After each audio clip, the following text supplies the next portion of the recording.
The Equitable Life Assurance Society presents This Is Your FBI.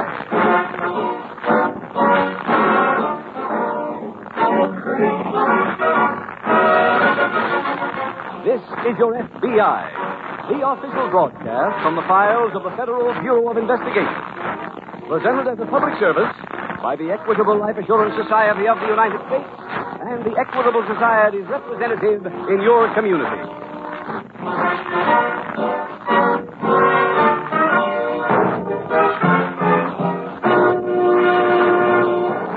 Half an hour from now, when this Equitable Society program ends, phones will be ringing all over America.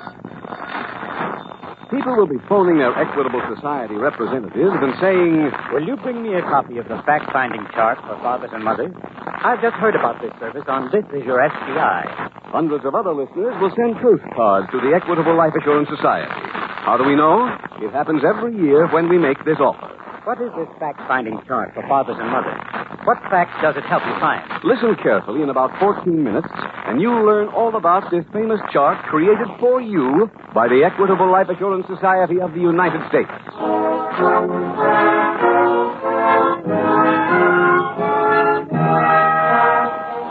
Tonight's FBI file, The Voyage of Terror.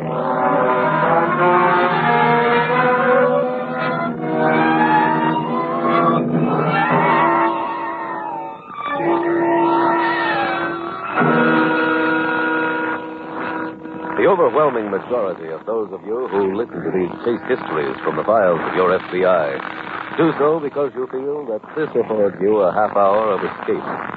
To most of you, the world of crime is a never-never land. The fact that the past year saw the commission of 1.5 million major crimes is of only passing interest, because in your own mind, crimes are something which happen to other people, and which, therefore, really don't affect you. If that is an accurate reflection of your feelings, then your FBI would like to warn you before it is too late that you are laboring under a delusion. Crime is like hunger.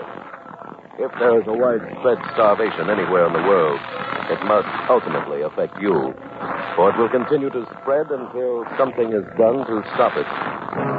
In similar fashion, the crime wave will continue to grow in direct proportion to the public apathy. Indeed, it has grown until now. There is no sanctuary from crime. Wherever you may be, in whatever remote corner of the country this broadcast finds you, it is perfectly possible. In fact, it is almost probable that crime is just around the corner.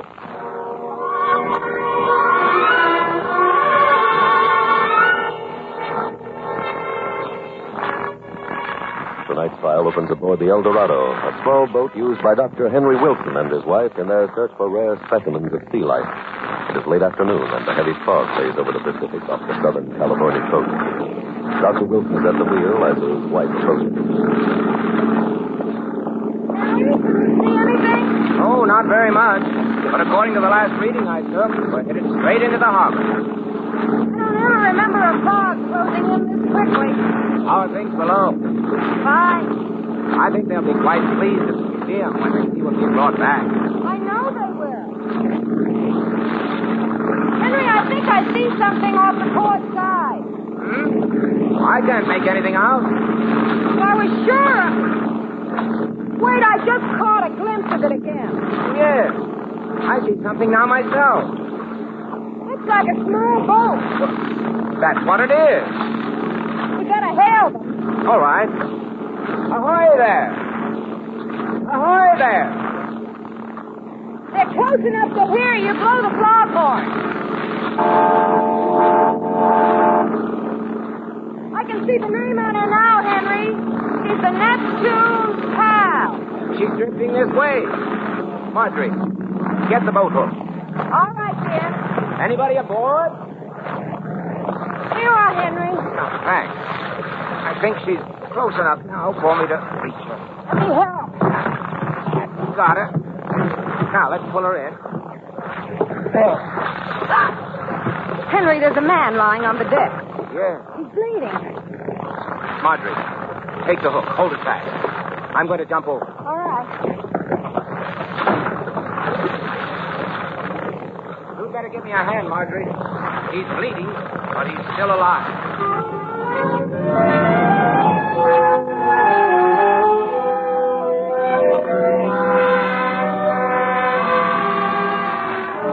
A little later, at a nearby FBI field office, Special Agent Jim Taylor approaches the desk of Agent Murray Bruxton. Oh, Marie. Hi, Jim. I was just going to leave a note on your desk. Why? Oh, I called a couple of minutes ago. There was no answer on your extension. Oh, well, I just got back from the range. Huh? What are you doing over there? Oh, the members of the local boys club wanted somebody from the office to give them a lecture on firearms. I just finished the Gleason case this morning, so the SAC sent me over. Huh? Do any firing? Yes, pistol. How'd you do? $2.99. Out of 300? Yeah. Well, you're slipping. Why were you looking for me, Jim? Oh, the SAC just assigned us to work on a case together. What kind? Armed robbery and murder. Well, A savings bank insured by the Federal Deposit Insurance Corporation was held up. The manager was killed. any leads? Yes, we know who did it. It was a petty larceny hoodlum named George Morgan. Morgan held up the Oak City State Bank in Oak City about 4:45 this afternoon. I see. The Oak City police captured Morgan almost immediately after the robbery, but he escaped before he could be booked. Oh, fine. He headed toward the ocean front. One of the police fired a couple of shots at him. Morgan was hit, but he wasn't hurt badly. How do we know that? Well, he left a trail of blood behind him. He still had enough strength when he got to the shore to assault a man named Carlisle and steal his boat. I see. It's a small craft, and since Morgan's record shows that he received a dishonorable discharge from the Navy, he can probably handle the boat alone. Jim, what's in Morgan's record? Well, he committed his first crime when he was 11. He was allowed to go free because of his youth. He was discharged from the Navy for being a pathological liar. I see. After his last arrest 3 years ago, which was for armed robbery, he was convicted, given a 10-year sentence. He's out on parole now. Out on parole? That's right. Morgan happened to hit one of those parole boards that seems to delight in pardoning dangerous criminals. I'll never be able to understand that. And nobody can, boy. Jim, what was the name of the boat that Morgan stole from Mr. Carlisle? Neptune's Pal. Oh, he's going to have to abandon it pretty soon. Why? Well, Mr. Carlisle told the police it didn't have very much gasoline in the tank. Oh, I see. Murray, look, it's only about 15 miles up to Oak City. Why don't you run up there and see if you can find out anything, huh? All right, Jim. I'll go over to the Coast Guard and see if they can give us any help.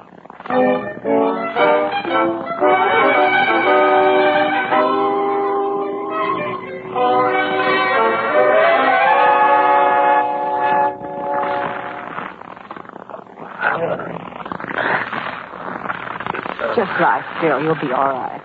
Thank you. Is your name Carlisle? Well, yes. How'd you know? Before you came to, I looked at the registration papers in the cabin.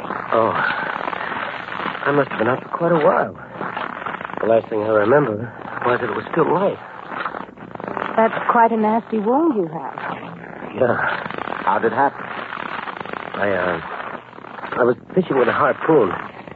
As I was about to throw it, it slipped and hit my head. You're lucky that my wife once had some nursing experience. You were bleeding quite badly. Oh, thank you very much, man. That's all right. How do you feel now? Okay, I think. We tried to start your motor before, but there doesn't seem to be any gas in the tank. I'd suggest you let us tow you in. Then if I were you, I'd go to a hospital and get a tetanus shot. We've got a phone on our boat. We can call the Coast Guard now and let them know you're safe. Well, I'd rather you didn't. But they might be searching for you.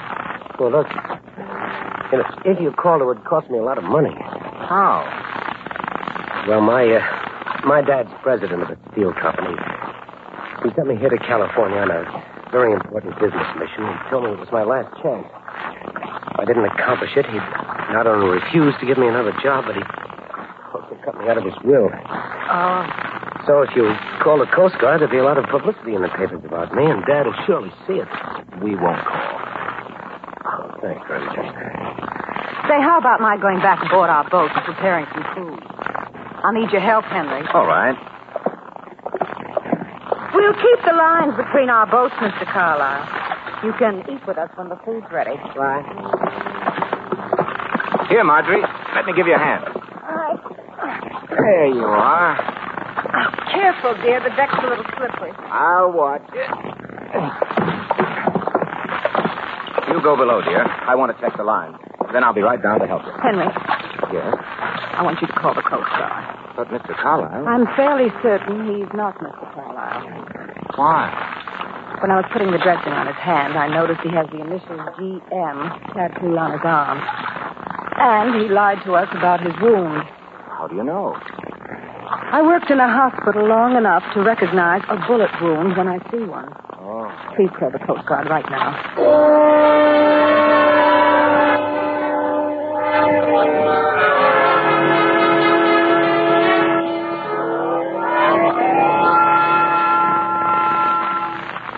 Jim, I don't envy anybody out on that ocean tonight. I've never seen the fog this thick. It's really rough. How did you make out with the Coast Guard? I just left them. Oh? Have they located the missing boat? I was accidentally located for them. What do you mean? Well, the Metropolitan Museum owns a yacht named the El Dorado. Uh-huh. A man aboard her named Dr. Wilson called the Coast Guard a little while ago. The fog was too heavy for him to give his exact position, but he said that he and his wife had picked up a boat named Neptune's Pal with an injured man aboard it. That must be Morgan. Mm-hmm. Did the Coast Guard tell this Dr. Wilson about Morgan? No, they wanted to check with us first to find out whether or not to let him know. They thought he might be frightened by the knowledge. I think he ought to know, Jim. I just talked with the SAC. He agrees with you. Who did you talk to at the Coast Guard? Lieutenant Gilbert. He said he asked the doctor to call him back in a little while. He ought to call the doctor. They might have some difficulty in contacting him, Murray. Oh, I thought you said they had a telephone on the boat. Well, the thing about those small ship-to-shore telephones is unless you have the phone on and hear your call letters, there's no way of knowing that someone is trying to get through to you. Oh, I see. But he should be trying. Murray, I think we ought to go down to Coast Guard headquarters in the harbor and work right along with Lieutenant Gilbert.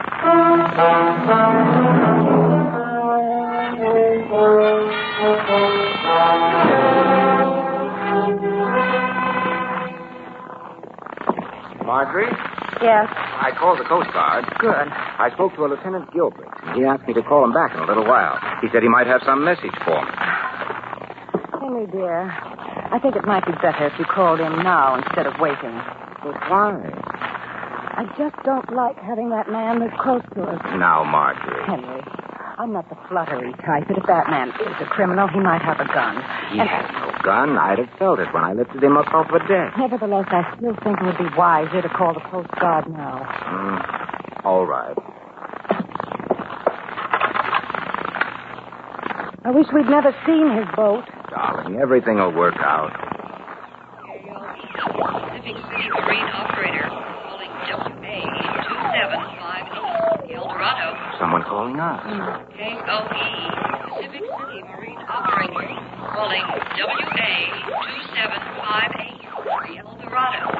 Come in, please. Over. Hello, KOE. This is the El Dorado. WA 2758. Over. One moment, please. Dr. Wilson, this is Lieutenant Gilbert. Please listen to me. The ship you found, named Neptune's Pal, was stolen this afternoon. The man who stole it is named George Morgan. He is a dangerous criminal when armed. He is wanted by the FBI for murder. The FBI asked me to pass along the following message. They said that they cannot order you to place your life in jeopardy, but they request that you do not tell Morgan that you know who he is and that you continue to tow him in until you reach the harbor, at which point they will go aboard the stolen boat and arrest him. Over. All right, Lieutenant Gilbert. We'll tow the Neptune's Pal in with us. Over. Thank you. That is all. Over and out. Henry, I don't like to interfere. Darling, there's no danger as long as he doesn't realize that we know who he is. But you do know. What? It's down, Mrs. Wilson. Speak to the doctor. Look, you can't. Henry, he's got your gun. That's right. I'm sorry to disappoint your friend, Lieutenant Gilbert, but I've got other plans. From now on, the three of us are staying together.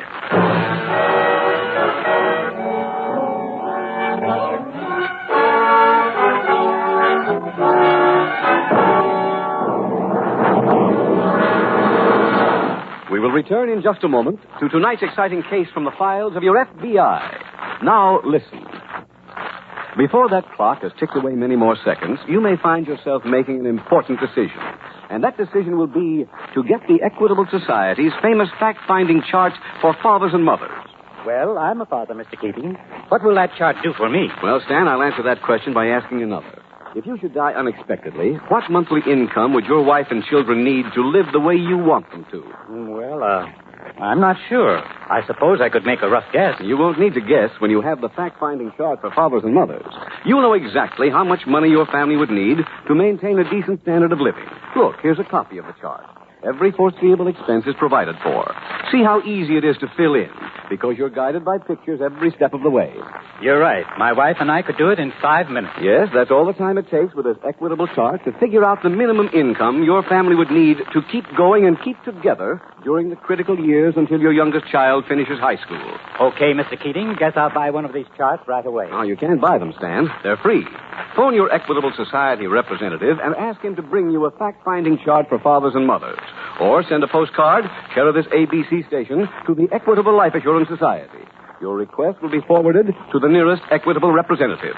The more you love your family, the more gratified you will be that you listened carefully during the seconds that have just passed and that you decided to get the fact-finding chart for fathers and mothers prepared for you by the Equitable Life Assurance Society of the United States.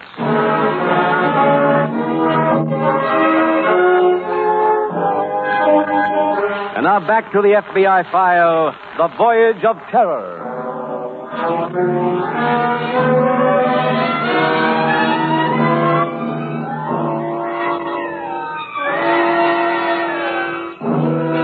No one who sincerely has the interest of society at heart could possibly advocate the abolition of the parole system. And even if they did, the Federal Bureau of Investigation would take a stand wholeheartedly against any such proposal. However, the administration of the parole system in some of these 48 states is truly shocking. Of the 13,000 most desperate, vicious criminals listed in the identification files of your FBI, more than 1/4 have been either paroled or pardoned.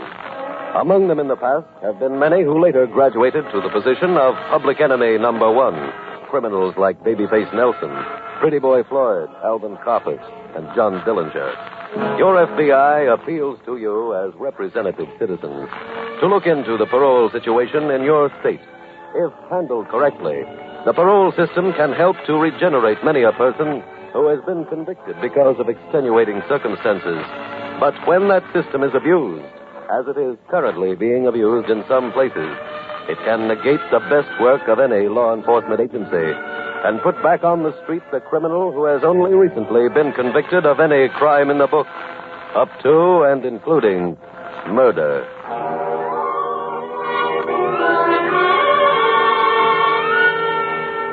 Night File continues as a Coast Guard cutter makes its way through the heavy fog.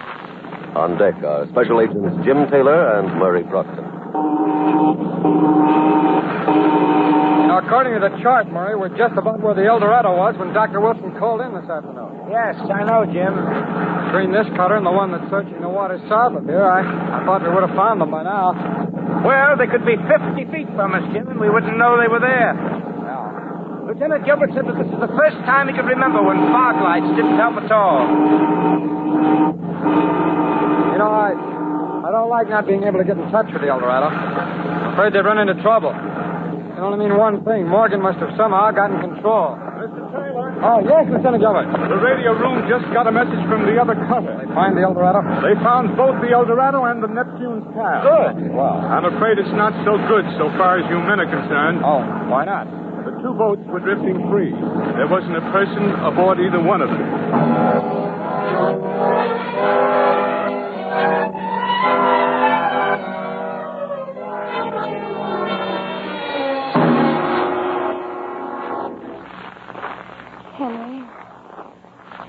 Henry, Yes, Marjorie, I'm right here. How do you feel? my head aches so. I shouldn't wonder. You hit your head on the deck when you fainted. Oh. What happened, Henry? Where are we? We're in an apartment about a block from the ocean. Apartment? Morgan's apartment? No, it belongs to a friend of his. The two of them are in the next room now. Oh. Why is he holding us here? Well, I've an idea. He may try to use us as some sort of a shield. He can...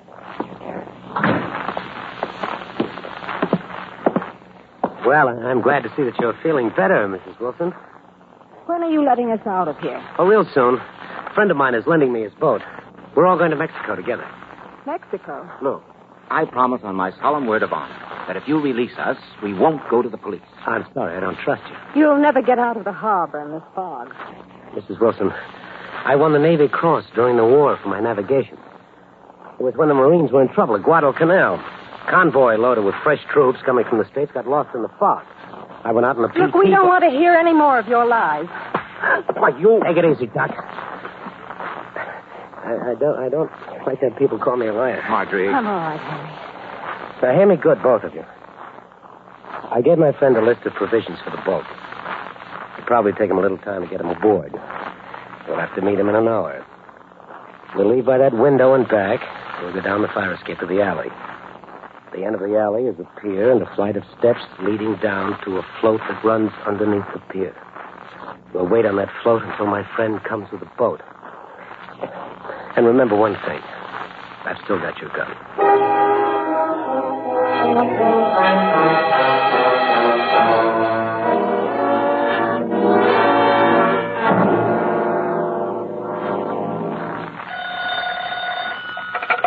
Special Agent Brockton speaking. Hello, Murray. This is Jim. I'm down Pacific City. What are you doing there? Well, after you went back to the office, Lieutenant Gilbert and I went to work trying to figure out how those two boats got to where they did. Uh-huh. We figured that Morgan must have gone ashore with Dr. and Mrs. Wilson and then allowed both the El Dorado and Neptune's pal to drift free. Now, our calculations showed that it almost had to be Pacific City. Well, where are you now? Police headquarters. Oh, there's a local alarm out on Morgan, also on Dr. and Mrs. Wilson. Any leads so far? No, nothing yet. We checked the bus station, railroad terminal, but no one answering Morgan's description has been seen at either place. How many hotels are there in Pacific City, Jim? Only 6 that are open this time of the year. Oh, they've all been checked, too. Well, I can't think of... Pardon me, Murray. One of the local policemen just came into the room. Want to see me? Oh, you have? No. Yeah, that's fine. Thanks very much. Hello, Murray. Sorry to keep you waiting. Oh, that's all right, Jim. Morgan and Dr. Wilson were seen half an hour ago carrying Mrs. Wilson into an apartment house here at Pacific City. Who saw them? A mailman who was delivering a special delivery letter. According to this word I've just gotten, he made positive identification. Oh, that's fine. Murray, now how soon can you get down here? Well, there's no traffic on the road this time of night, Jim. It shouldn't take me more than about 20 minutes. Good. Check at police headquarters when you get here. They'll know where I am.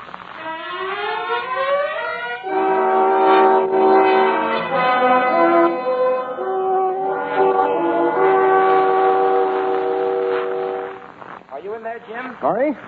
Yeah, come on in.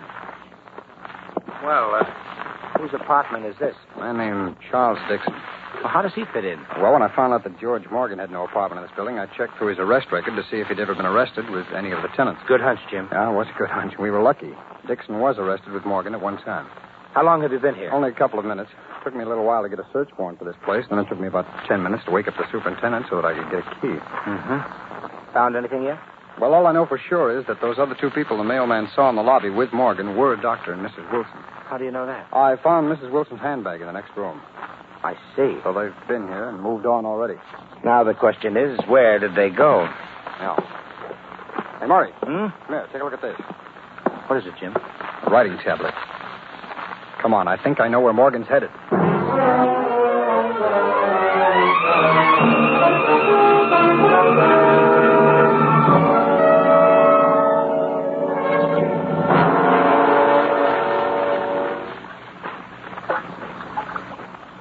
I don't understand what's keeping my friend. He said for sure he'd meet us here under the pier.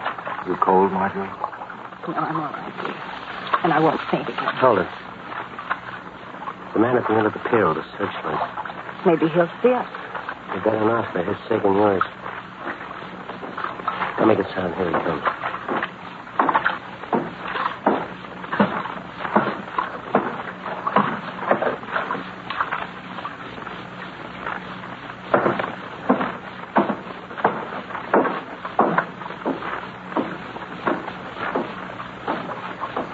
He didn't see us. I know. Keep it quiet. He's gone. There wasn't anything we could do, Marjorie. Hey, there's a boat a little way down the shore. It's coming this way. Comes to be my friend. How long do you intend to keep us in Mexico? Depends on how you behave. That boat just pulled into another pier. I saw that. Maybe your friend took that money you gave him for provisions and ran away. No. There's his boat now. Steady, dear.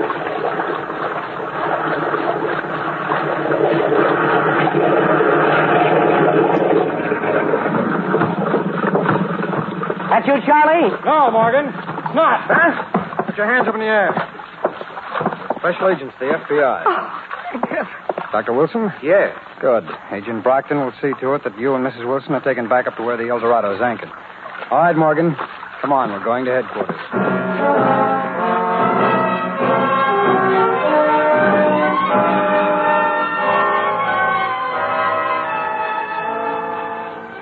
George Morgan was tried in a federal court, convicted, and given the death penalty. Charles Dixon, who harbored and aided him, was sentenced to a term in a federal penitentiary. In searching the apartment of Charles Dixon for a clue as to where George Morgan had fled, Special Agent Taylor found a cheap writing tablet. Because of his training, he was able to read the indentations on the top sheet of paper.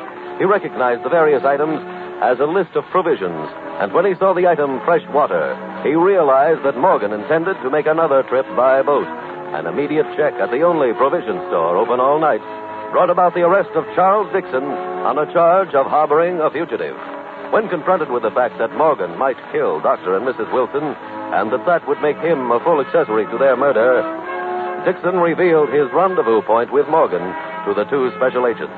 They thereupon used his boat so that Morgan would not be suspicious at the approach of a strange craft, with the results which you have already witnessed. And thus, your FBI not only ended the career of this vicious killer, but it also very probably saved the lives of two innocent people. By so doing, the two special agents lived up to their oath as protectors of the lives and property of you, the American people.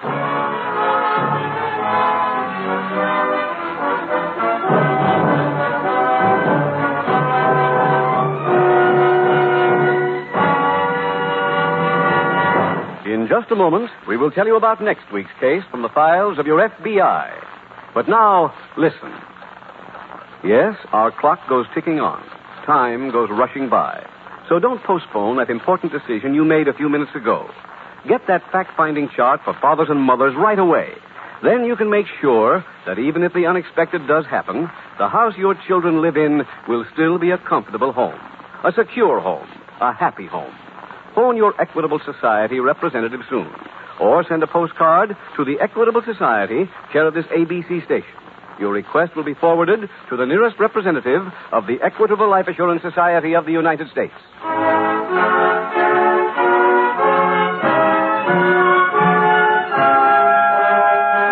Next week, we will dramatize another case from the files of the Federal Bureau of Investigation. The graphic story of the flight of two hunted criminals. Its subject, jewel theft. Its title, The Prodigal Brother. The incidents used in tonight's Equitable Life Assurance Society's broadcast are adapted from the files of the Federal Bureau of Investigation. However, all names used are fictitious, and any similarity thereof to the names of persons living or dead is accidental. Tonight, the music was composed and conducted by Frederick Steiner. The author was Jerry D. Lewis. Your narrator was William Woodson, and Special Agent Taylor was played by Stacy Harris. This Is Your FBI is a Jerry Devine production. This is Larry Keating speaking for the Equitable Life Assurance Society of the United States and the Equitable Society's representative in your community, and inviting you to tune in again next week at the same time when the Equitable Life Assurance Society will bring you another thrilling story from the files of the Federal Bureau of Investigation. The Prodigal Brother on This Is Your FBI. This is ABC, the American Broadcasting Company.